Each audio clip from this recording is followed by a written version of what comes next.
เจ้า เจ้าวันนี้เรามาอู้ถึงวันอาสาฬหบูชาแล้วก็วันเข้าพรรษากันนะเจ้าเนาะเจ้าเจ้าวันอาสาฬหบูชาก็เข้าพรรษาเจ้าก็เป็นวันสำคัญของพุทธศาสนาเนาะเจ้าซึ่งคนไทยล้านนาเราเนี่ยก็คือความสำคัญเจ้าแล้วก็มีการไปวัดไปวากันนะวันนี้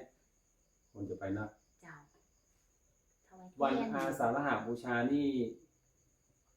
ตามปฏิทินแล้วเขาเอาของปฏิทินสากลเนาะเจ้าของปฏิทินล้านนาก็ไปพอกันได้เจ้าก็ตรงกับคำว่าสากลนี่คือของทั้งประเทศเขาเนาะเจ้ามันจะขึ้นเป็นวัน15 ค่ำเดือน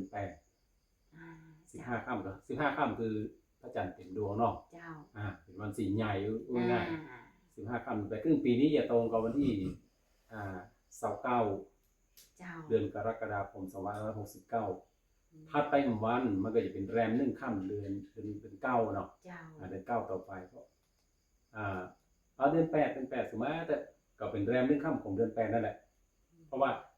เดือนเพ็ญแล้วก็จะเป็นแรม1 ค่ำของเดือน8นะเจ้าก็จะเป็นวันเพราะว่าเป็นวันเข้าพรรษาเริ่มเข้าพรรษานั้นก็จะเป็นวันเข้าพรรษาของพระสงฆ์แต่วันที่คนล้านนาเฮาน่ะหรือจะไปวัดกันก็คือวันที่29กรกฎาคมก็คือขึ้น15 ค่ำเดือน8วันนี้ก็ถือว่าเป็นวันศีลใหญ่ศีลหลวงนี่แหละคนไปบ้านไปวัดกันนักทำบุญตักบาตรทานขันข้าวเนาะทานขันข้าวเจ้าเมืองครับซึ่งก่อนหน้าที่จะถึงวันนี้เนี่ยมันก็จะมีการทำบุญมาล่วงหน้าละสัก1 อาทิตย์ก่อนหน้าหรือ2 อาทิตย์ก็จะมีการเอาเทียนจำนำพรรษาหรือเทียนจำพรรษาไปถวายพระสงฆ์ที่วัดซึ่งปัจจุบันนี้ก็เปลี่ยนไปพ่องบางที่ก็เอาหลอดไฟไปถวายเพราะว่าถือว่าแสงสว่างเหมือนกันเจ้าซึ่งปัจจุบันสมัยปัจจุบันนี้นะก็มีครับแต่การถวายเทียนเข้าพรรษาหรือเทียนจำนำพรรษาเนี่ยก็ยังยึดถือและปฏิบัติกันอยู่เป็นประเพณีที่ดีงามของเขาเจ้าก็จะมีความเชื่อกันอย่างเขาเจ้าว่าการถวายเทียนนี่แบบเพื่อให้คนที่ถวายจะมีความแบบเจริญรุ่งเรืองอย่างนี้เขาเจ้าคือมันมีที่มากับตั้งแต่สมัยพุทธกาลสมัยที่พระพุทธเจ้าเพิ่นยังมีชีวิตอยู่เนี่ยก็คือตะก้อนนะถึงตะก้อนมันบ่มีไฟฟ้าคือแสงสว่างเพราะว่าเข้าพรรษาช่วงนั้นฝนก็จะตกเนาะมันก็ฝนตกคนยังแต่ว่าถึงว่าสมัยก่อนเดิมทั้งทีคือเฮายังบ่รู้จักไฟฟ้ากันเตื้อคือมนุษย์บ่ได้สร้างไฟฟ้าเพราะฉะนั้นอันที่จะให้แสงสว่างในยามเมื่อคืนน่ะเมื่อพระอาทิตย์มันดับไปแล้วน่ะก็ต้องเป็นเครื่องมือหรือว่าอุปกรณ์สิ่งที่สามารถให้เกิดแสงสว่างก็เช่นการเผากิ่งไม้เนาะเผาใบไม้เผาอย่างอื่นที่เป็นเชื้อเพลิงเชื้อไฟขึ้นมาได้ซึ่งต่อมาน่ะก็มีการสร้างหรือว่าแต่งเตียนขึ้นมาได้คนเฮา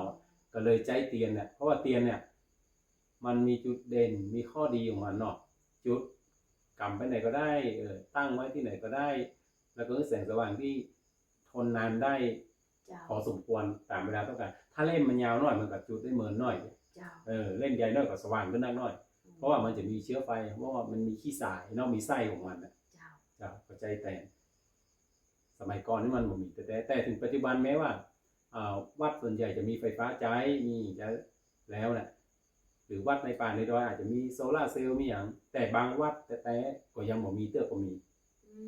ที่ในป่าในดอยในห้วยในอย่างพระสงฆ์ก็ใช้เทียนไขได้ก็มีประโยชน์หรือบ้านเฮาถึงแม้มีไฟฟ้าแล้วแต่ตอนที่พระเพิ่นไหว้พระสวดมนต์เมื่อคืนเนี่ยเพิ่นก็จะจุดเทียนเข้าพรรษาในตัวเทียนจำนำพรรษาตัวในเห็นอีกความหมายหนึ่งก็คือจะถือว่าเป็นการบูชาพระพุทธเจ้าไปในตัวคือบูชานี่คือไม่ใช่ว่าบูชาแบบขอโชคขอลาภขออย่างนั้นนี่นะแต่เพื่อระลึกถึงคุณงามความดีของพระสัมมาสัมพุทธเจ้าครับพระมหากรุณาธิคุณพระปัญญาธิคุณพระบริสุทธิคุณเรานึกถึงคุณความดีเปิ้ลก็จึงได้ทำตัวนี้ขึ้นมาครับถ้าถามว่าเฮาอย่างระลึกถึงเปิ้ลก็เปิ้ลมีคุณงามความดีเนาะมันก็เปรียบเหมือนง่ายว่าอย่างบรรพบุรุษเฮาพ่อแม่ปู่ย่าตายายเฮาที่เปิ้ลได้ปลูกได้สร้างอย่างไว้เฮาเนี่ยถ้าเป็นตัว แปลงบ้านไว้ให้เฮามีที่ดินไว้ให้เฮาหรือบางทีปลูกต้นไม้ไว้ให้เฮาอย่างต้นมะพร้าวหลังบ้านเนี่ยเคยถามคนหลายคนละว่ามะพร้าวต้นเนี้ยระหว่างคนปลูกกับคนไปเอามากินน่ะไผ่ที่เขาควรจะให้ความหอมฮักหรือว่าความคึดเติงหานักกว่าก็ตอบว่าคนปลูกไว้ให้ถามว่าไผ่ปลูกเป็นป้อคนปลูกไว้ให้ก็คือเป็นปู่ของน้องไปเลยเนาะซึ่งตอนเนี้ยเปิ้นก็บ่มีละแต่ปู่เพิ่นปลูกไว้นะเฮาถึงได้กินถึงวันนี้อย่างเฮาแหละไปแค่ไปแม่นมาเนาะไปซีมาได้มากินแต่ถ้าเปิ้นบ่ปลูกไว้เปิ้นบ่แปลงไว้เฮาก็จะบ่ได้กินจะอีเตื้อ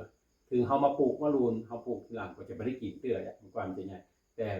ปู่หรือพ่อน่ะเปิ้นแปลงเปิ้นปลูกไว้เฮาแล้ว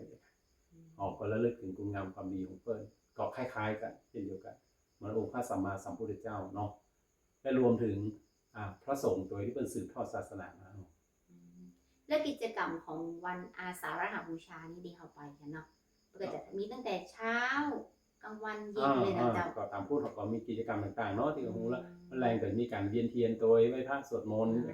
ตอนแมลงกลางวันก็เป็นฟังธรรมฟังธรรมไปฟังธรรมที่วัดเนาะไปใส่บาตรตอนเช้าแล้วก็บางชุมชนบางหมู่บ้านบางที่หรือว่าตะกอนเนี่ยมีนะก็คือเราจะไปไหว้พ่ออุ้ยแม่อุ้ยที่เขาเคารพนับถือตัวตะกอนนี้จะไปไหว้รู้เขาว่าไปเข้าพรรษาไปเจ้าอุ้ยไปเข้าพรรษาแล้วสิ่งที่เตรียมไปก็คือข้าวตอกดอกไม้กับข้าวขนมหรือสมัยปัจจุบันไผมีปัจจัยมีเงินจะเอาเปิ้นแบ่งปันเพื่อนได้ใจก็ได้แต่บอกว่าไปเข้าพรรษาพ่ออุ้ยแม่อุ้ยเข้าพรรษาพ่ออุ้ยแม่อุ้ยหรือว่าเขามีพ่อมีแม่อยู่บ้านหลังนึงที่เขาก็ไปเข้าพรรษาไปแอลก็คือไปเยี่ยมเปิ้นทำสารทุกข์สุขดิบเนี่ยมันก็เหมือนว่าเขาได้ไปเยี่ยมไปดูเปิ้นท่ากรณีที่เขาไม่ได้อยู่ใกล้เปิ้นเนาะเป็นวัฒนธรรมที่ดีงามเหมือนกัน